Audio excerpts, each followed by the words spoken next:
¿Qué tal? ¿Cómo están? ¿Cómo les va? Bienvenidos y bienvenidas a un nuevo capítulo de Dos en la Ciudad, este Instagram Live que hacemos con The Clinic, en donde conversamos con chilenos y chilenas que están dando que hablar en sus disciplinas, ¿no? Particularmente ligados al mundo de la cultura y de las artes.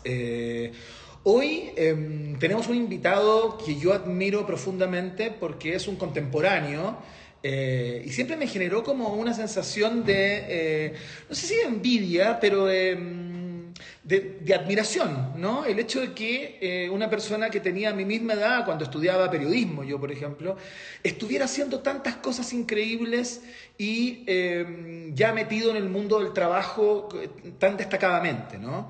Estamos hablando de el periodista, guionista, director de cine, escritor Pablo Illanes.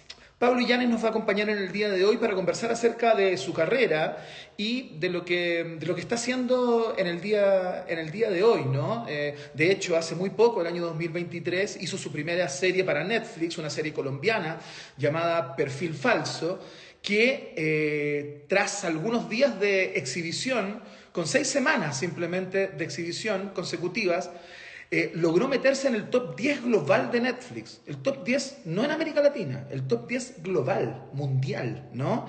De hecho, el 13 de junio del 2023, un poquito después de que se estrenara esta serie, le confirmaron la segunda temporada y nos imaginamos que estará ocupado entre las múltiples cosas que escribe, sus proyectos personales, estará ocupado en la segunda temporada de Perfil Falso. Se lo vamos a preguntar a Pablo Illanes en unos minutos más, que es el escritor, entre otras cosas, de Adrenalina, Fuera de Control, ¿Dónde está Elisa?, Alguien te mira, teleseries vespertinas, teleseries nocturnas, un tipo con una capacidad de trabajo absolutamente sorprendente. Así es que lo vamos a llamar para conectarnos con él en este momento, para conversar con Pablo. Querido Pablo, ¿cómo estás? Bienvenido a Dos en la Ciudad, ¿me escuchas? Te escucho perfecto, Iván. ¿Cómo estás? Gracias por la invitación. Bien, muy bien, muy contento, la verdad. Le contaba ahí a las personas antes de llamarte claro, que es una conversación que tengo muchas ganas de tener hace bastante rato contigo, porque, bueno, confesaba ahí mi admiración absoluta, porque me parecía muy loco, y es como partir con algo anecdótico, ¿no? Me parecía muy loco que somos medios contemporáneos, tú y yo, tenemos un par de años de diferencia, uno o dos, y me parecía muy loco cuando yo todavía estaba, qué sé yo, como estudiando o recién prefigurando mi primer trabajo por ahí, tú más o menos con la misma edad que yo tenía, ya tenías dos teleseries exitosísimas en el cuerpo, ¿no? Y ya eras una persona de la que se hablaba permanentemente en el espacio público, particularmente en el mundo ligado a los medios de comunicación y todo aquello. Entonces, siempre me he preguntado, y ya para entrar en conversación y darte nuevamente la bienvenida, Pablo, eh, es como saber cómo pega y si a ti te pegó bien o mal esa fama tan temprana, ¿no? Como con tan pocos trabajos en el cuerpo, de inmediato instalarse como una suerte de niño genio del guión, ¿no? Con dos teleseries como Adrenalina y Playa Salvaje, que fueron las dos primeras, como en el ojo del huracán, ¿no? ¿Cómo viviste esa fase? La verdad es que sí, me afectó, no sé si la fama o el éxito, pero sí enfrentarte al mundo laboral. O sea, yo tenía 21 años cuando empecé a escribir Adrenalina, entonces definitivamente no estaba preparado para un trabajo de esa envergadura, que era un año entero trabajando solo. En ese tiempo yo no trabajaba en equipo, trabajaba absolutamente ¿Ya? solo. Y la carga laboral era mucho más allá de calentar la prueba para un examen en la universidad o la prueba de aptitud académica. O sea, superaba totalmente las expectativas que yo tenía, por un lado. Y tenía la nebulosa además de no saber si iba a poder terminar el trabajo que se me había encomendado. Yo no tenía la certeza, oye, voy a poder escribir los 105 capítulos de Adrenalina o los 130 de Playa Salvaje. O sea, siempre que escribo una teleserie lo pongo en duda, porque siempre pienso en el accidente, en la tragedia, en algo que me va a impedir terminar la teleserie. Pero sí, definitivamente era súper joven, inexperto, había trabajado antes, no era mi primera experiencia No, sí, laboral, po. pero era una tremenda responsabilidad, tremenda, y definitivamente el hecho de que las teleseries, no sé si el éxito en términos de rating en el caso de Adrenalina fue tanto, pero sí se habló muchísimo y fue muy polémica, fue muy controvertida, y eso sí que me golpeó muy profundo, empezar a salir en el diario y todo ese tipo de cosas. Yo estaba más o menos acostumbrado porque había trabajado en Sí, po, Mercurio, siempre detrás del entrevistado, ¿no? No como entrevistado, siempre entrevistando o claro. como haciendo o reporteando. Pero en este caso era distinto, pero ya sabía más o menos cómo manejar a los periodistas, cómo relacionarme con ellos. Sí, Me sentía parte, me siento parte del gremio, por supuesto, a pesar de que nunca terminé la carrera, pero me siento periodista también. Entonces estaba un poquito más fogueado, pero sin duda el hecho era muy chico, ¿no? Nadie puede enfrentar ese monstruo tan joven. sí, pues yo me hago la pregunta si entendíais muy bien qué es lo que pasaba, ¿no? Bueno, a propósito de la polémica justamente con Adrenalina, que, bueno, Canal 13 en ese momento era otro Canal 13 del que fue después de que sale la Iglesia Católica de la propiedad y todo el rollo, en ese Claro, momento tú proponíais temas que eran como súper punta, o sea, estabais corriendo los conos de alguna manera de las conversaciones que se solía tener o las discusiones que abordaban las teleseries vespertinas, ¿no? ¿Tú entendíais como todo lo que se generaba? Porque a los 21 años tú ya llegaste y escribiste, dijiste ya voy a correr, o te propusiste de alguna manera, como sabéis que voy a cambiar la forma de cómo se hace esta vaina, no, ¿cachai? Voy a correr un no, poco no, los no. conos y voy a dejar un poquito la cagada, ¿no? Mira, me encantaría decir que sí, pero no, fue totalmente inconsciente y fue irresponsable incluso. No, yo no tenía ningún discurso, no sabía absolutamente nada, solamente tenía algunas películas, un puñado de películas favoritas que quería homenajear, una historia romántica que quería contar, y yo quería hablar de jóvenes, quería hablar de lo que había vivido y era una especie de venganza en mis tiempos de colegio. Yo quería hablar de gente que odia ir al colegio. Ese era como mi objetivo, Claro, ¿cachai? claro. Y creo que eso aprendió, porque antes siempre estaban estos jóvenes, esta visión de la juventud como eh, Canal 13 como respetuosos con sus padres y muy como hijos ejemplares, y los niños, las ovejas negras eran como alcohólicos o algo así. Claro. Y mi idea era hacer como algo más cercano y también una especie de generación sublevada, que era esa intención sí la tenía. O sea, Ya. jóvenes que se rebelaran con sus padres, con sus profesores, que fueran insolentes. La insolencia era parte muy fundamental de ese proyecto desde siempre.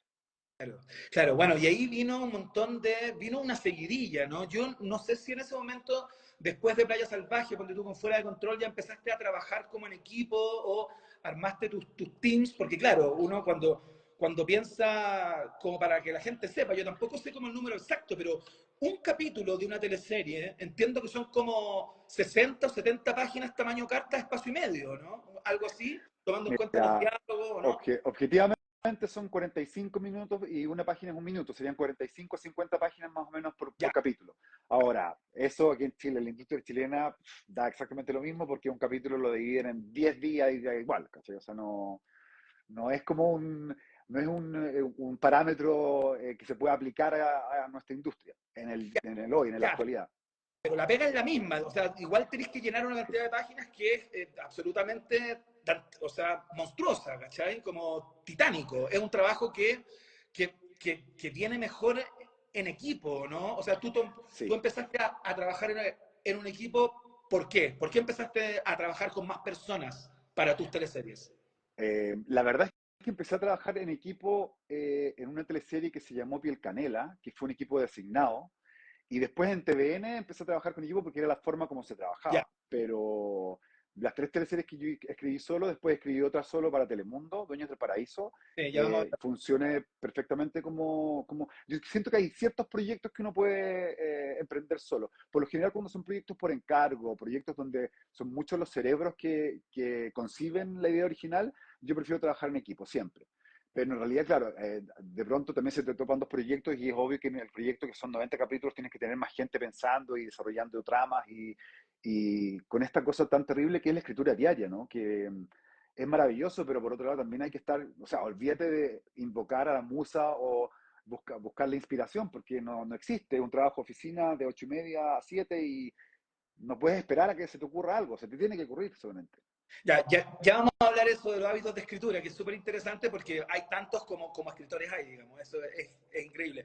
Pero quiero ir vamos a hablar de algunas teleseries en particular que quiero destacar, porque hay algunas que son efectivamente ya fenómenos culturales, que sobrepasan, digamos, una pieza de escritura, digamos. Pero hay algo en algunas de tus, en gran parte de tu viaje como escritor, como escritor de teleseries, como guionista, que parece ser ya como una suerte de estereotipo, ¿no? Como una estructura estereotípica que hay en tu forma de narrar, digamos, que tiene que ver con este pasado que viene a cobrar cuentas al futuro, ¿no? Es algo que aparece en varias de tus obras, ¿no? No es solamente de una u otra teleserie, sino que es un arco como que cruza tu trabajo, ¿no?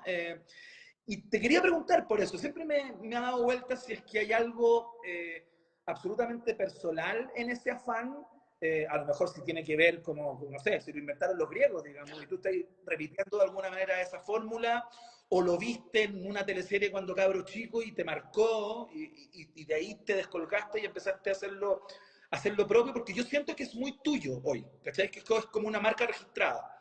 Eh, ¿Qué onda con eso? ¿Tiene que ver con tu propia historia? ¿Estas venganzas 20, 30 años después? Yo creo que tiene que ver con, no sé si con mi propia historia, pero sí tiene que ver con la naturaleza del trauma. El trauma que me provocó el año 83 ver Los Títeres. Yo creo que esa primera experiencia telenovelera, o sea, no fue la primera, porque yo había visto teleseries antes de Los Títeres, pero creo que fue la primera vez que yo dije, a través de una teleserie se pueden cambiar mentes. Me di cuenta que era un arma potencial que se podía utilizar en algún momento para algo. Claro. Y no sé, yo estaba en sexto básico, me acuerdo, y me cambió la vida. Me acuerdo que yo veía la teleserie y después me tenía que ir a duchar. En la primera se duchaba en la noche cuando era chico, no sé por Sí, qué. po, totalmente. Claro, había un baño y Y éramos muchos. sí, pues, claro. Y me duchaba y pensaba en el capítulo que había visto y era siempre terrible. Era pobre, pobre Artemisa, Claudia Girolamo, que había sufrido y que le hacían bullying y que le hacían sufrir. No sé, hay algo con el trauma y claramente, y súper chico, no sé, porque yo tenía 10 años cuando vi esa teleserie y a los 10 años uno no está como preparado para ver historias tan terribles y tan como arraigadas en el dolor y en el rechazo, ¿no? Porque son Claro. yo creo que la No telenovela me dejaban nacional está ver los marcada por eso. La crueldad, está marcada por la crueldad, claro, porque son ficciones muy oscuras para la época, creo yo. Sobre todo en una época bastante oscura. Entonces, no sé, hay muchos factores que dieron el contexto para que esa teleserie me traumatizara bastante Pero espera, visualmente. pero tú la veías y así como con ese ánimo, así como Lex Luthor frente al televisor, así como diciendo, acá hay algo con lo que yo puedo influir No, en la masa y cambiar el mundo. yo pensé que sí en algún momento, porque yo creía que el arco de los personajes lo viví con los personajes de esa teleserie. Eran dos épocas, entonces yo sentía que yo había cambiado con ellos. Y por eso me parecía tan como conmovedor todo lo que podía lograr este caballero Sergio Bodanovich con una teleserie. Claro. Que hasta ese momento uno decía, claro, no sé, qué rico, qué choro los actores chilenos, qué entretenido todo esto, pero en realidad el hecho de que te cambiaran como ser humano para mí era súper importante. Después me di cuenta que, claro, que uno podía cambiar con los libros, con las películas, con las canciones, que todas las manifestaciones artísticas tienen un poco ese poder, ¿no? Depende de lo que tú escuches, o lo que oigas, o lo que leas, o lo que veas, pero claro, la primera experiencia que tuve como con la ficción removedora de conciencia y de mente fue con esa teleserie. Y yo creo que por eso tiene que ver con el pasado del que tú hablas. De alguna u otra forma, esas primeras exposiciones a la ficción te van marcando y Claro. tal vez yo no soy consciente de eso, no tengo tanta conciencia. Yo creo que Perfil Falso, por ejemplo, no sé si tiene tanto pasado, pero claro, las teleseries también tienen esa estructura. Siempre hay un pasado que reclama, o la mayoría, ¿no? La mayoría de los melodramas, que el thriller y el melodrama es lo que yo he hecho más en el trabajo en televisión. Sí, ya vamos a hablar del melodrama porque te leía por ahí que es momento ya de ponerle TNT, digamos, y Claro, hacerlo explotar. Pero ya vamos a hablar de eso a propósito de perfil falso, ¿no? Que les contaba a las personas antes de llamarte a conversar que, bueno, que ha sido un exitazo impresionante. Entregaba algunos números por ahí que son públicos, digamos, sobre lo que pasó con la primera temporada y realmente es una locura, pero quería ir a propósito de que hablabas de tus influencias y de cómo los títeres, por ejemplo, te impulsó a traer este pasado en las teleseries y este pasado repleto de venganza y tus múltiples influencias también ligadas al mundo del cine y a tu consumo compulsivo de cine de terror, cine medio berreta incluso, B y C y D, ¿no? Te llevó también al mundo de las nocturnas, ¿no? El mundo de las nocturnas en TVN que también marcó, creo yo, una forma de, o por lo menos poner en la televisión abierta historias que no estaban disponibles en ese horario anteriormente, ni en ninguno, digamos, uno lo veía en las películas o en las series que habían en esa época, que tiene que ver con estos thrillers así, con aspectos medio psicológicos, con criminalidad, con asesinatos, con secuestros, etcétera. ¿Cachai? Estoy pensando en Alguien te mira y dónde está Elisa, fundamentalmente dos grandes como tótems de la televisión de ese momento, ¿no? ¿Cómo lo pasaste con esas series que también fueron medios fenomenillos culturales? ¿Dónde está Elisa? Sin duda, ¿no? ¿Qué onda eso? ¿Qué onda eso estar como transitando, por un lado, tú frente a la página en blanco, creando eso como una obra que te satisface, y por otro lado, ver la conversación que generan? Debe ser súper impresionante. La verdad es que ese fue un viaje como un nuevo comienzo para mí. El hecho de empezar, bueno, me fui a TVN y después empecé, tuve la oportunidad en realidad, porque imagínate que yo, antes de Alguien te mira, escribí la adaptación chilena de Floribella, Floricienta en Argentina, Claro. que la verdad es que fue un trabajo por encargo muy a la rápida. Al final igual me comprometí con la historia, como inventando unas villanas ahí que los hacía hacía la Coca Guasini con la Luz Valdivieso. Y Claro. después salto a esta locura que se le ocurre a la Kena Rancoret, que es hagamos un policial. Y yo, ya, maravilloso, espectacular, empezamos a mirar referentes y de a poco me fui dando cuenta que siempre había estado preparado para ese momento, como que Fuera de Control tenía muchos elementos policiales, Sí, po. Playa Salvaje también. La verdad es que fue muy cómodo debutar en ese horario, con esa como confianza también, porque el equipo confiaba mucho en que esto iba a ser un nicho importante a futuro. No fue inmediato el éxito, pero de a poco se fue como asentando y cultivando el tema del policial, que nunca lo habíamos hecho en la televisión chilena, menos en ese horario, menos en Teleserie con los actores chilenos, entonces era como un desafío doble. Pero Alguien te mira, para mí, de todas las experiencias que tuve en esa época, fue de las más interesantes porque es un thriller de tomo y lomo, por un lado, y además una teleserie creo que tenía 52 capítulos. Cacha. Entonces era una delicia, no había alargue, no había estiramiento de nada, Claro, todo lo que estaba. claro. Y eso, en estos tiempos, es un verdadero Me lujo. acuerdo que esa teleserie tenía como lo que a mí me parecía una genialidad, digamos, y que tiene que ver con tu vocación pop también, de cuando Álvaro Rudolphy, que hacía el rol de este criminal, iba a cometer un crimen, sonaba When I See You Sí, Smile. claro que sí, Sí, po. sí. Y yo Imagínate decía, cuando tuvimos que escoger la canción que tocaba el asesino, fue una reunión eterna de larga, como de 3 horas con la Kena, porque teníamos 10 propuestas, ¿ya? todas de los 80. Estaba esa, había una de Roxette, me acuerdo, y había otra que yo quería que era Eyes Without a Face, que me Perfecto. parecía la mejor. Esa es mi favorita en realidad, no era la de When I See Your Smile. Pero sí, era un sello, era como... Pero eso mismo estaba puesto en Playa Salvaje, por ejemplo, y después yo me di cuenta mucho después. Había el asesino, de Playa Salvaje también hay un asesino, ponía canciones de Elvis Presley en discos de vinilo antes de matar. Perfecto. Bueno, pero Increíble. eso yo no lo sabía en ese momento, yo no tenía idea. Es el subconsciente que va elaborando ahí como al paralelo, Sí, ¿no? pues aparte se generaba una complicidad increíble con el espectador, que claro, tú le anunciabas de alguna manera Claro, como, acá viene el momento en que todo se consuma nomás, con claro. el crimen, ¿cachai? Entonces estaba increíble, pero espérate, me salté algo muy relevante antes de llegar a, ya que estamos en una lógica más o menos cronológica, valga la redundancia, eh, porque antes de esto, de Alguien te mira y de ¿Dónde está Elisa?, ocurrió algo que fue, bueno, uno de los fenómenos culturales, creo yo, de los tempranos 2000, digamos, o de los inicios de los 2000, que fue Machos. O sea, Machos fue una weá, y perdón por el francés, absolutamente demencial, ¿cachai? Sí, Demencial. O sea, yo no sé qué calificativo darle, entiendo que ahí también escribiste con dos colegas, con la y copia con Sebastián, con sí. la Coque y con Sebastián, claro. Y eso fue.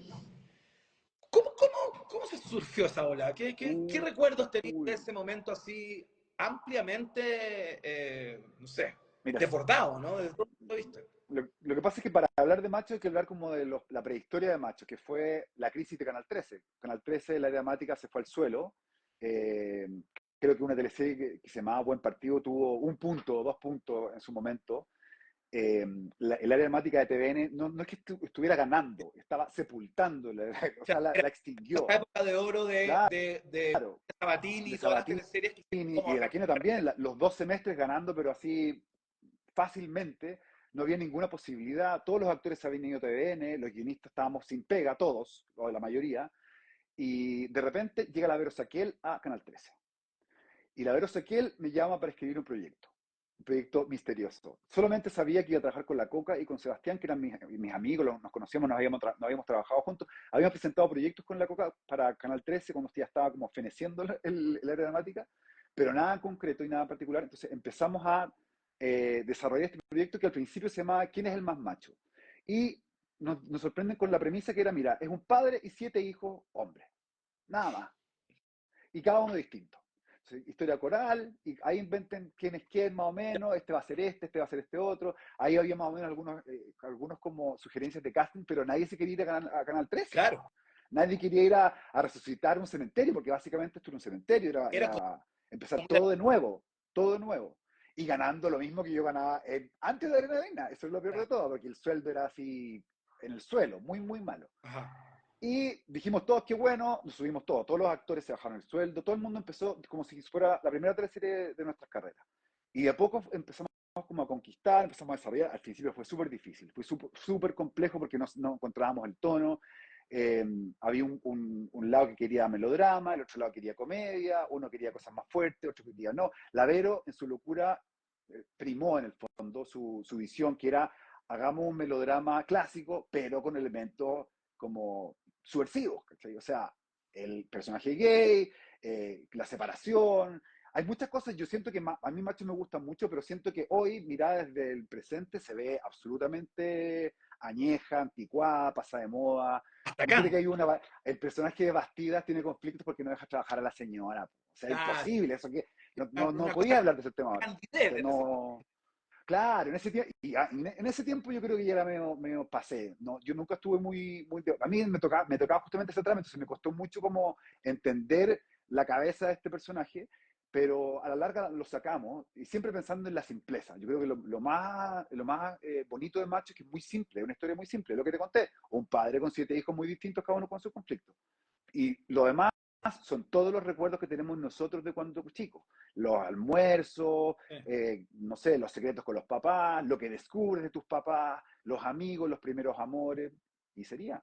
Y todas las historias que uno ha escuchado como de las familias que se empiezan a resquebrajar, que es un tema que también me interesa muchísimo, ¿no? La familia chilena yéndose a la mierda. Eso me parece que es el gran tema de la teleserie chilena nuestra propia, Sí, claro, y así contemporánea.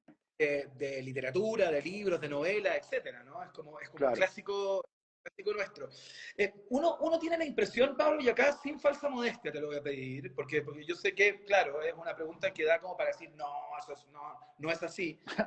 ¿Qué me va a preguntar? No, no, no, no, tiene que ver porque un tiempo después vino Conde Brolock, el año 2009, una weá que sé que es una adaptación, entiendo, ¿no? Es Sí, una adaptación, no es es original. una idea de Felipe Sandoni y su hermano, Rodrigo Sandoni. Ya, perfecto. Pero más allá de eso, que aparece como una demencia absoluta, ¿no? Poner a la Claudia de Girolamo, Francisco Reyes, Álvaro Rudolfi como vampiro en un Santiago, en un entorno medio colonial, una locura total.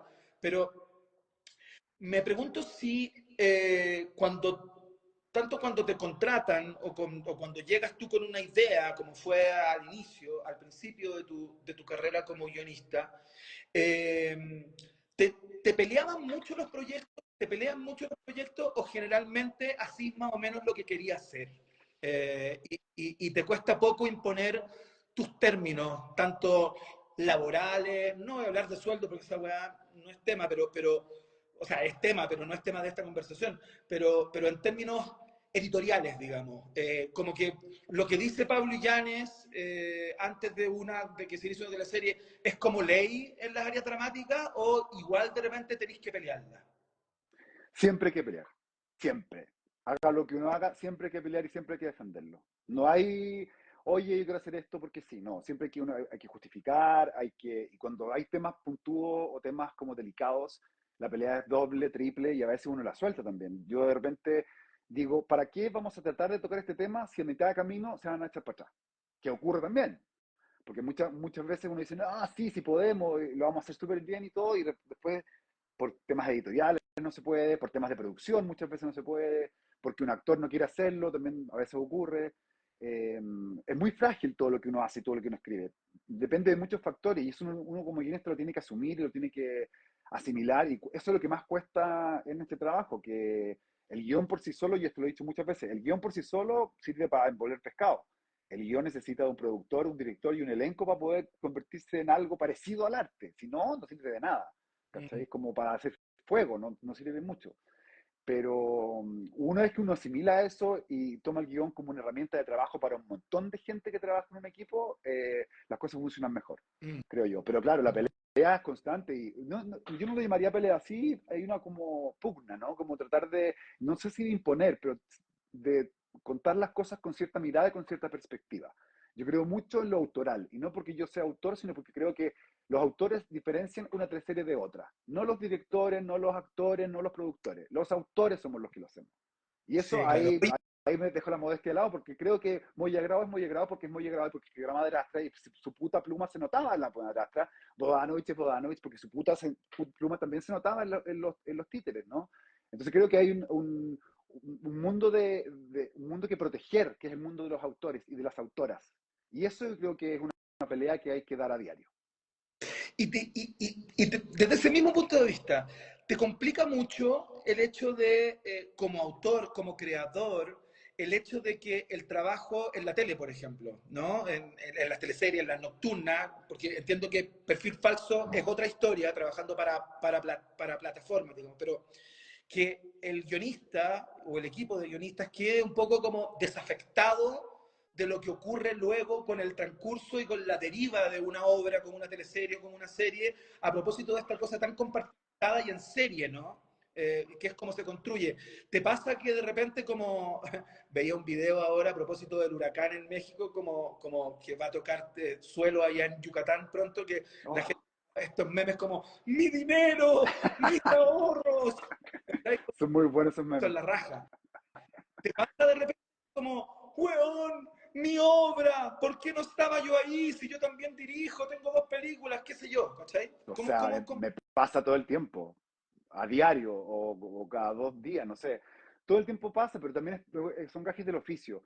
Uno tiene que tener mucho cariño por sus palabras, pero al mismo tiempo, al momento de entregarlas, ya tenés que pensar que las toma alguien y las puede destrozar. Y claro, duele y uno patalea y odia y se acuerda de la mamá de los actores todo el tiempo, pero claro, a la larga es parte de la pega y hay que asumirlo como tal. El problema es cuando ese trabajo como de adaptación o cuando tu escritos los convierten en otra cosa es cuando lo hacen mal. A mí esa parte me molesta. Por ejemplo, cuando se improvisa y se improvisa con mala sintaxis, ¿cachai? Cuando se desarrollan textos o parlamentos que no tienen ninguna lógica en español. Eso me molesta muchísimo y pasa muy seguido, lamentablemente.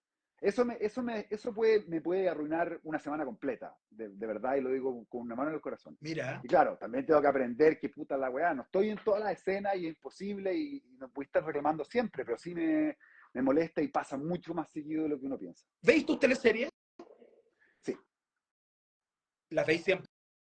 eh, sí, sí, siempre. Es que Generación 98 la dejé de ver los últimos capítulos. Ya.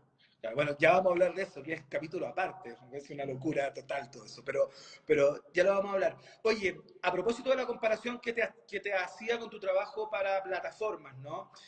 Es muy distinto el tratamiento, la forma, el involucramiento tuyo en todo el proceso o en la totalidad del viaje, digamos, que son viajes largos por lo general. Lo que pasó con Prófugos de HBO para HBO en el 2011 y Perfil Falso, este thriller erótico, como te gusta llamarlo y como que entiendo que es Sí, especialmente al género, digamos, del 2023, que fue un hitazo gigantesco. Ya podéis contarme luego de si te tiene ocupado actualmente eso, todavía, ¿no? Pero cuéntate un poco, es muy diferente, como que estuviste como chancho en el barro, digamos, en esos formatos. sí, tengo que reconocer que sí, que estuve y estoy muy contento porque, bueno, de partida el thriller erótico es algo que siempre me ha fascinado. El thriller erótico, para la gente que no lo sabe, son esas películas que veíamos en televisión, el cine premium de televisión, ese es el thriller erótico. Exactamente. Morgan Fairchild, todas esas divas del cine erótico de los 90 que yo consumí todas esas películas como Instinto Animal, Body of Evidence, Química Sexual, todos esos thrillers que son arquetípicos de la década. O Esa sea, en televisión veíamos como con un blur de repente, ¿no? claro, pero también estaba Ahumado. Cinemax, también llamado Cachamax. Total, total. Y ese es como el faro que iluminó todo el trabajo de Perfil Falso, desde el comienzo, cuando me convocaron y yo dije, quiero hacer algo en este tono, porque, o sea, me convocaron para trabajar, para escribir para Netflix, pero no era como todo lo que se te ocurre, tenía que ser algo claramente popular, comercial, que tuviera que ver con ciertas coordenadas y con algunos parámetros de producción.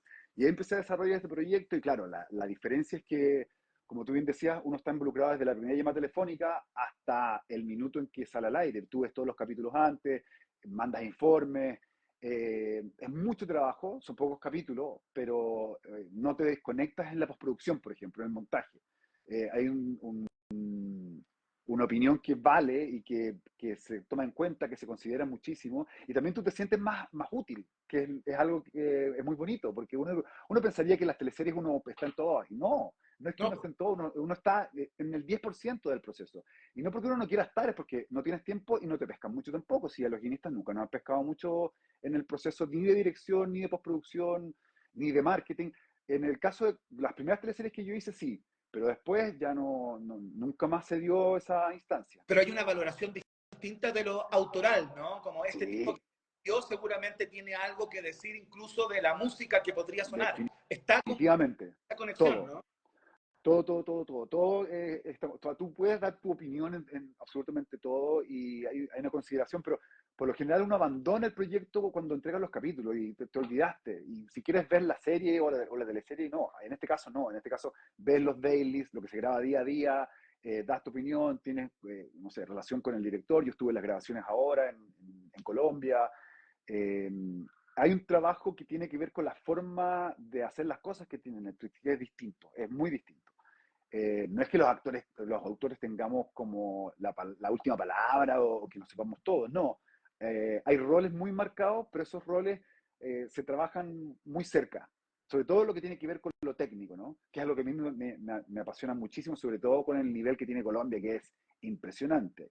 Claro, es una fábrica así Es de... una tremenda industria y tienen una historia televisiva enorme, lo visual se maneja muchísimo, no sé, la paleta de colores, hay cosas muy bonitas de este aprendizaje que, bueno, he estado ahí, entonces he sabido cómo lo hacen, ¿no? Y claro, uno ve los 10 capítulos, se maratonea los 10 capítulos, los 10 capítulos costaron, no sé, 4 años de trabajo, 3 años de trabajo. Claro. Y eso es lo bonito, ¿no? Que claro, el compromiso y yo diría que el estrés es el mismo que en una teleserie de 90 capítulos, pero claro, tú trabajas más y corriges mucho más capítulo a capítulo.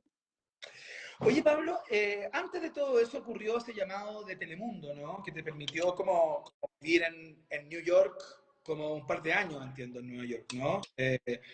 Creando y generando contenido para ese monstruo que es Telemundo, ¿no?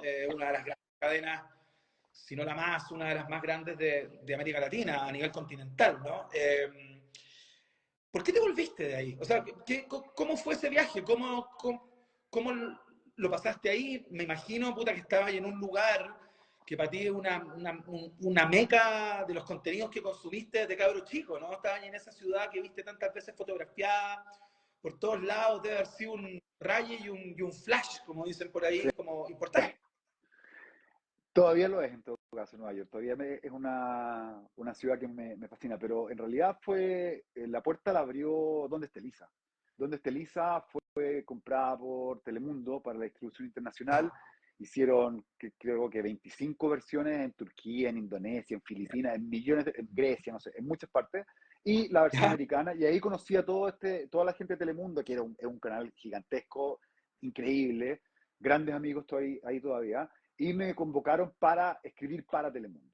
Al principio era un proyecto, después eran dos, y después escribí uno que no se terminó y después me lancé con Dueños del Paraíso. Pero claro, la experiencia, en realidad yo me debería haber ido a vivir a Miami, pero yo había Ya, vivido en Nueva York antes. claro. Estudié en Nueva York 2 años el año 2000.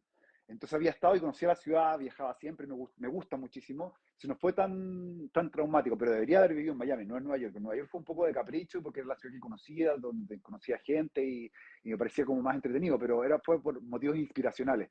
Pero estuve ahí, escribí y cuando vi que no tenía trabajo, me devolví. Pues así de simple. Ya, o sea, se había acabado el Claro, contrato.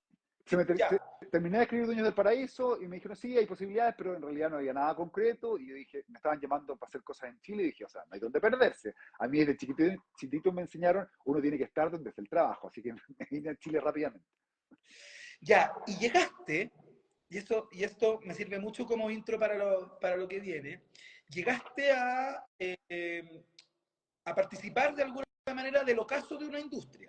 O sea, como Así es. algo que en un momento fue muy bullante, donde había trabajo para todos y para todas, empezó a convertirse en un espacio cada vez más restringido, en donde trabajan algunos y algunas. Se desarticularon las áreas dramáticas de 3 de 4 canales, digamos. Quedó solamente una, que es en la que trabaja en el día de hoy, el área dramática de Mega. Eh, y el otro día conversaba con Alfredo Castro, voy a hacer un link acá, y él me comentaba, weón, me decía, qué pena me da con toda esa, ¿no? Esa cosa shakespeariana de Alfredo, ¿no? Que todo lo hiperbólico, como, qué pena me da, weón, ver a tantos colegas y colegas con tanto talento, gente que respeto tanto, eh, hoy día convertidos en influencers. Y no tengo ningún problema con los influencers, sino que, puta, me da pena verlos a ellos en eso, vendiéndome cualquier cosa, que no sé si lo sienten o no, que no tiene que ver con su arte, con su talento, con su qué sé yo, y está súper bien que se ganen la vida en eso, pero a mí me da pena.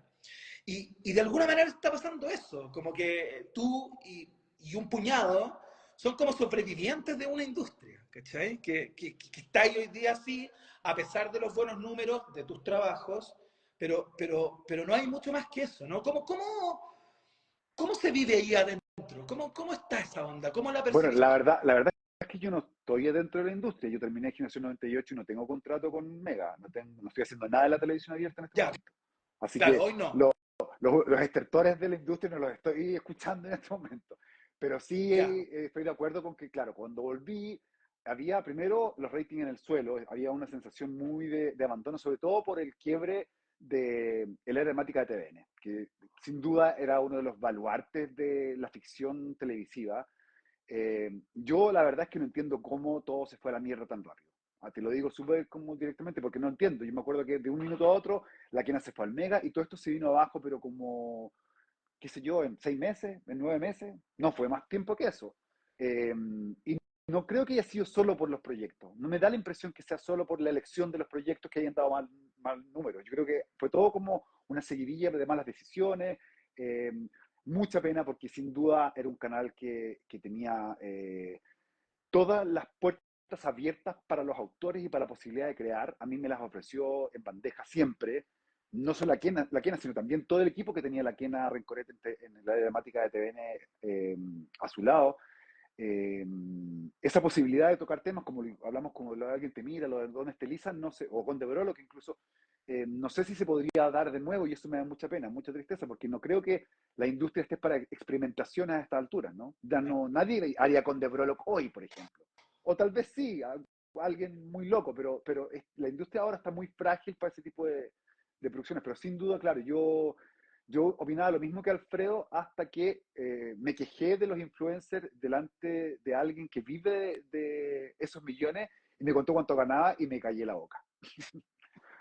Porque es impactante y es un trabajo, o sea, no, sí, es como reclamar contra el OnlyFans o el Arsmate, sí, ¿no? claro. Son, Sí, no, no, pero el foco de Alfredo, como te digo, no era criticar lo que hacían, claro, sino como por qué lo hacían, a lo propósito que de pasa es que da su... un poco de cringe o vergüenza ajena, da un poquito como de, el talento de este hombre, de esta mujer y promocionando quesos de no sé dónde, ¿cachai? Lo que sea, Como, claro, claro, es claro, y tiene que ver también con dónde tenéis puesto tu conciencia y por qué haces lo que haces, ¿no? O sea, se entiende que un comentario así venga de Alfredo Castro, ¿no? Sí, totalmente. ¿Desde qué lugar está? Pero Alfredo también está desde el lugar de la consecuencia, porque Alfredo hasta ha invertido todos sus ahorros en la memoria y en el teatro y en, no sé, 30 años de teatro. Igual es, o sea, sabe de dónde viene el comentario, creo yo. Está bien puesto, ¿no?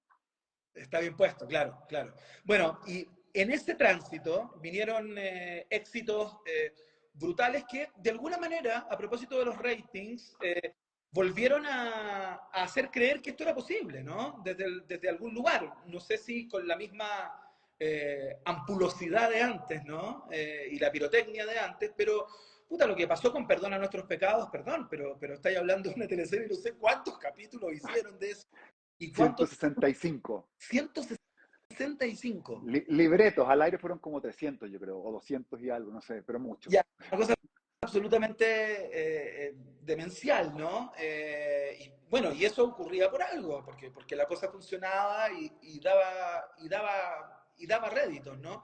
Y bueno, acaba, o sea, no acaba, pero terminó hace un rato Generación 98, que nuevamente vuelve, ¿cachai? Hacemos la conversación El cíclica pasado. al pasado, trae al pasado de vuelta, las venganzas, los dolores y qué sé yo.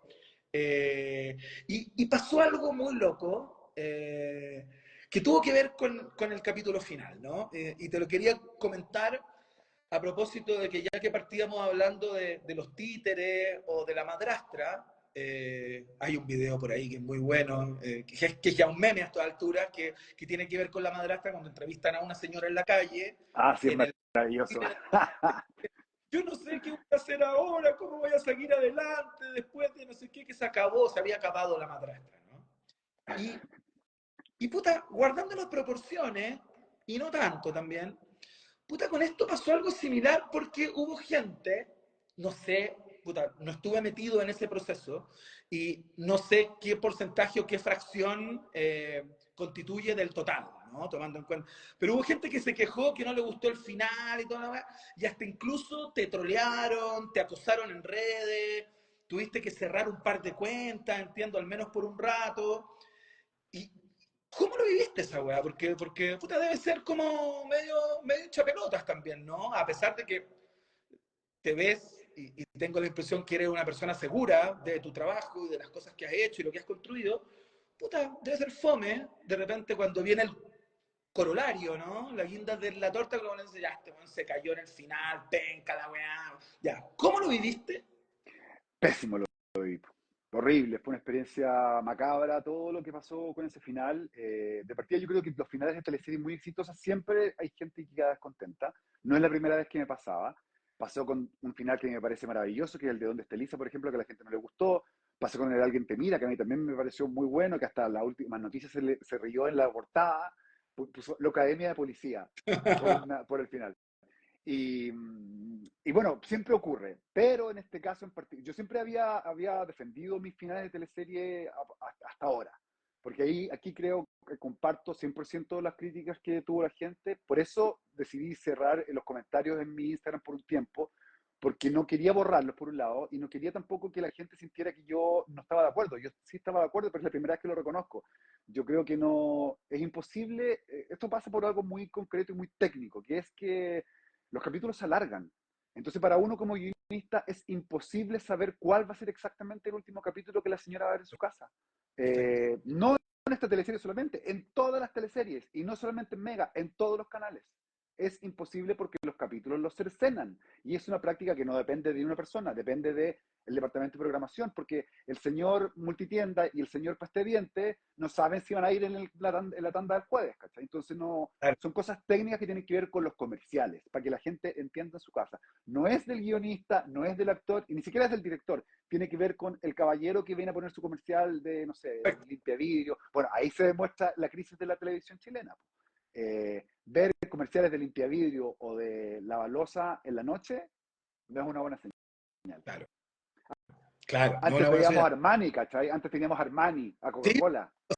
sea, tiene que ver con el calce, ¿no? Con el calce que la tele entre todos absolutamente. sus elementos, los comerciales, los editoriales, etcétera, ¿no? Ya, pero tú Esto, también tenés la impresión de que eso no quedó prolijo, ¿no? no, O no quedó como... pues definitivamente, no quedó prolijo y no quedó prolijo por la forma como se hace. O sea, imagínate, todos nos acordamos cómo eran las teleseries antes. Las teleseries antes, cuando hace 10 o 15 años atrás, empezaban en marzo, del primer semestre, y terminaba en junio, julio. Ahí empezaba la del segundo semestre con otro elenco y terminaba en diciembre. Bueno, ahora la misma teleserie que antes empezaba en marzo y terminaba en julio, empieza en marzo y termina en marzo del año siguiente. Pues, weón, ¿de qué me estás hablando?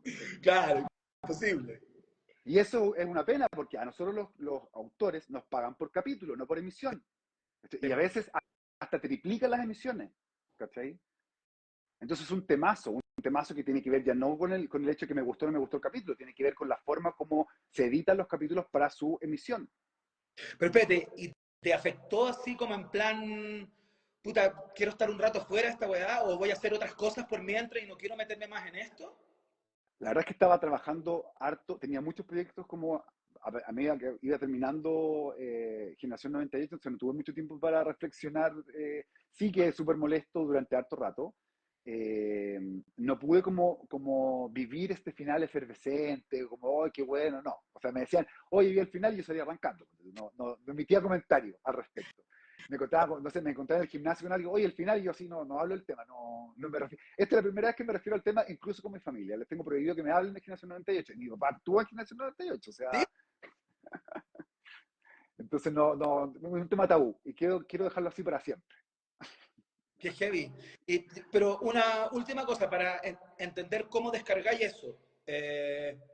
Vaya, cuando pasa todo lo que pasa, vaya al canal, vais donde los responsables de, oye, puta, ¿qué pasó? ¿Por qué lo hicieron así? ¿Cacharon que se lo echaron al final? O sea, ¿se lo comentáis a alguien o te lo tragáis solo y que hay ahí como, weón, en Lo, una isla, repleta lo de que pasa memes, es que en este caso ¿cachai? en este caso fue distinto porque fue un proceso bastante difícil, había mucho atraso, había mucho estrés de parte de todos los departamentos, entonces ni siquiera hubo la instancia para poder como reclamar o decir algo. O sea, además era evidente, si todos los medios se quejaron de lo mismo, había mucho, era cosa de ver los diarios, de ver las redes sociales, no había ningún comentario positivo, ni uno. A mí por lo menos no me llegó ningún comentario positivo. Y es una lástima, porque uno compromete un equipo, uno compromete años de trabajo. A mí la historia me encanta. Escribirla fue un placer, pero siento que, y no es la primera vez que ocurre, a veces pasa en las teleseries que algunos estamos escribiendo una historia y otras personas están haciendo otra historia completamente distinta. Y esta era una historia de esas que pueden caer en ese tipo de riesgos, porque es una historia coral, de varios personajes, de varios protagonistas. Entonces, la ejecución a veces como que, claro, se contraponía un poco con lo que estaba planteado en el guión, cuando no se ponía completamente, ¿no? Oye, Pablo, quiero volver por un segundo a Perfil Falso, esta serie exitosísima, tenía por ahí los números, eh, logró estar 6 semanas consecutivas en el top 10 global de Netflix, global, ¿cachai? Yo le explicaba a la gente, no a nivel latinoamericano, global, como mundial. Y entiendo que hay una oferta por parte de Netflix que es pública para hacer una segunda temporada, ¿no? Para hacer la 2. ¿Estás ocupado ya en eso o tiene plazos, digamos, más largos? No, sí, estoy justamente en eso actualmente. No puedo contar mucho, pero sí, está todo andando y funcionando perfecto y eh, la verdad es que ha sido un proceso alucinante. Todo lo de perfil falso ha sido como una especie de equilibrio a la experiencia que tuve con Generación 98, que insisto, no quiero como culpar a nadie de mi malestar. Fue algo absolutamente autoral que tiene que ver con sensibilidades propias y también con una ejecución y un proceso que fue difícil y fue complejo. En Claro. el caso de Perfil Falso, sale la primera temporada al aire y a las 4 horas de que empiece me llaman por teléfono para ver la posibilidad de una segunda temporada. Y eso, todo lo que pasó, todo lo del éxito todavía como que me abruma un poco porque uno no está preparado para ese éxito tan como instantáneo. Claro. Uno siempre espera el rating, Sí, la crítica de la Remove, los amigos, toda esa cosa como más como claro, local, ¿no? Pero aquí empiezan como a agregarte de India, ponte tú, y de repente a robarte en Instagram unos influencers de, no sé, de Turquía hablando en turco y hablando de la serie. increíble. Sí, claro, te empiezas a dar cuenta que esta cosa tiene brazos y que va a agarrar fuerza. Y también te empiezas a cuestionar, ¿por qué fue así? ¿Qué hice bien? ¿Qué hice mal? ¿Qué Claro. resultó? ¿Qué no resultó?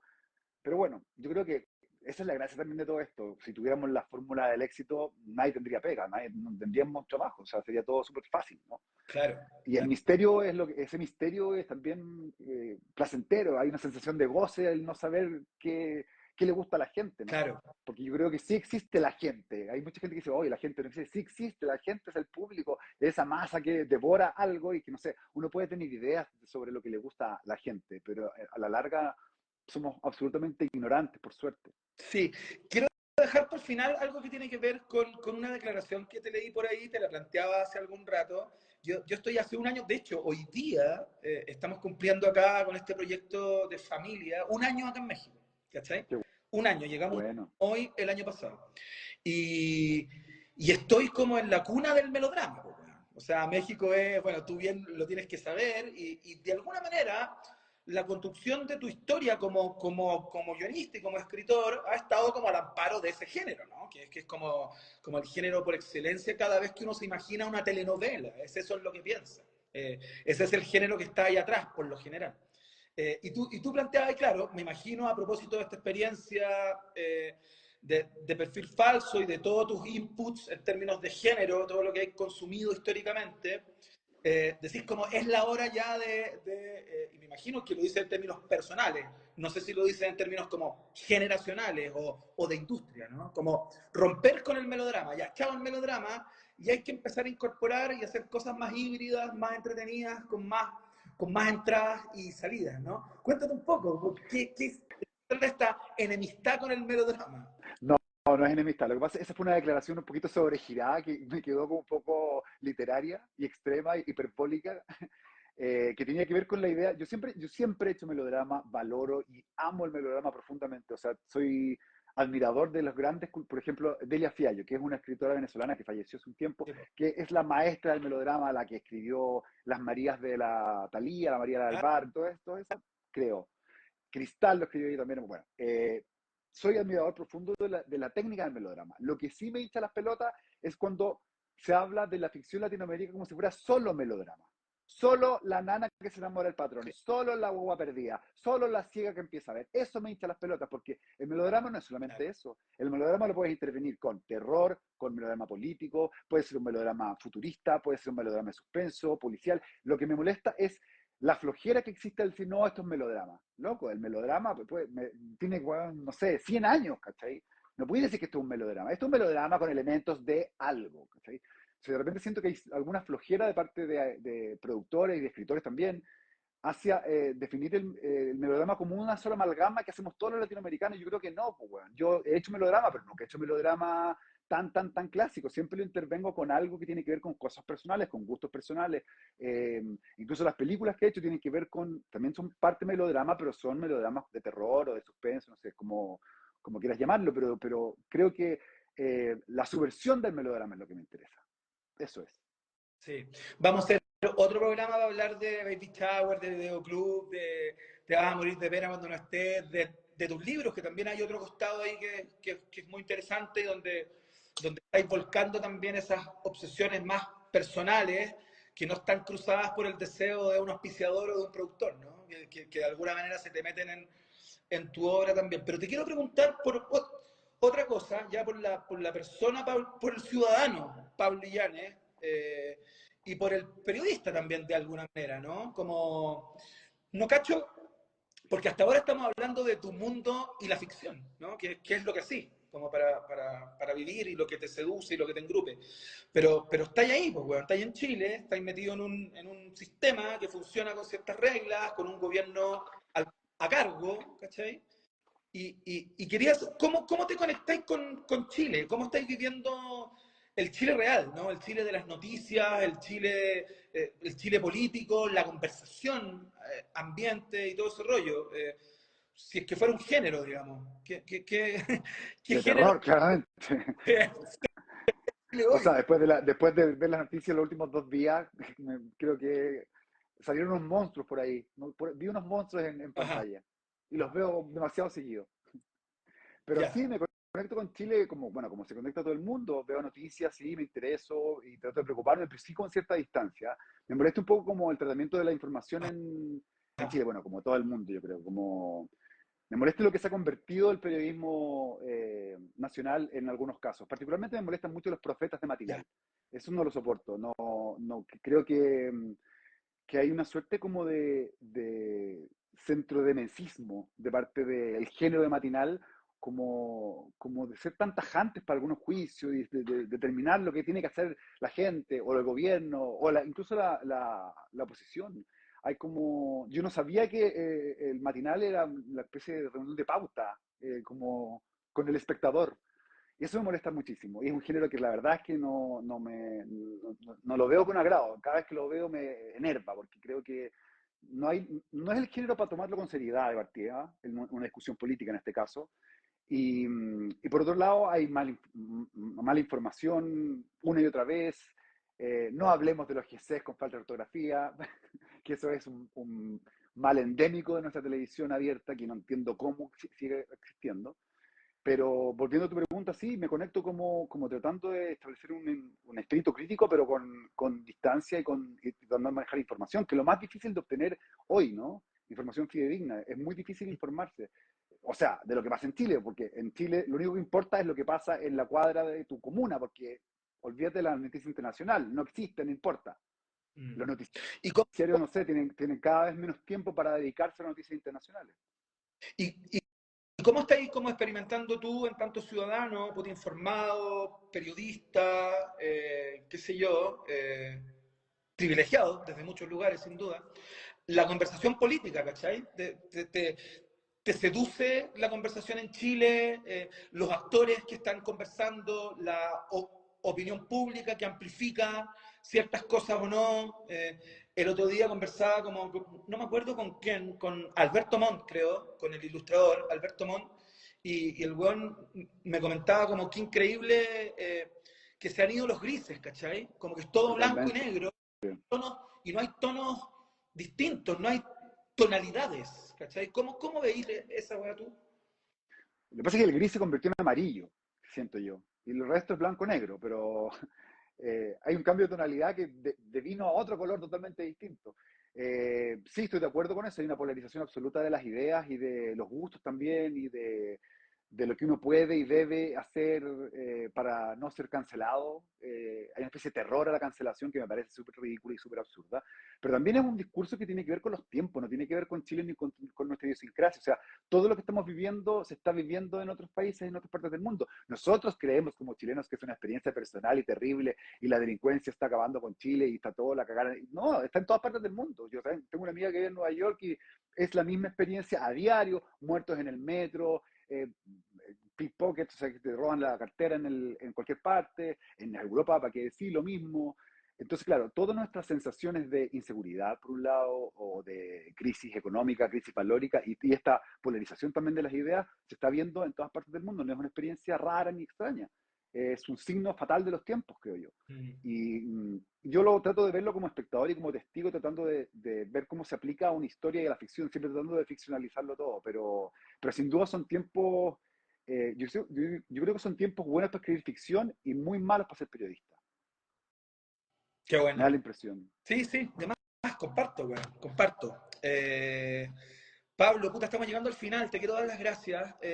Siempre pensé desde que inicié este ciclo que tenía como fin conversar con chilenos y chilenas destacados y que están haciendo aportes relevantes a nivel continental con su generalmente ligado al mundo del arte y de la cultura. Siempre pensé que eras un excelente invitado para este programa y te agradezco muchísimo esta conversación, la sinceridad, el humor, conceptos, tu claridad y nada, bueno, te mando un abrazo muy, muy grande. Muchas gracias, Iván. excelente entrevista y muy buenas preguntas y lo pasé de la raja. Qué bacán, weón. A ver si nos vemos pronto Ya, por pues, acá o por allá. perfecto. Te mando un abrazo muy grande, muchos saludos en casa y nos vemos. Muchas gracias Chao. igualmente.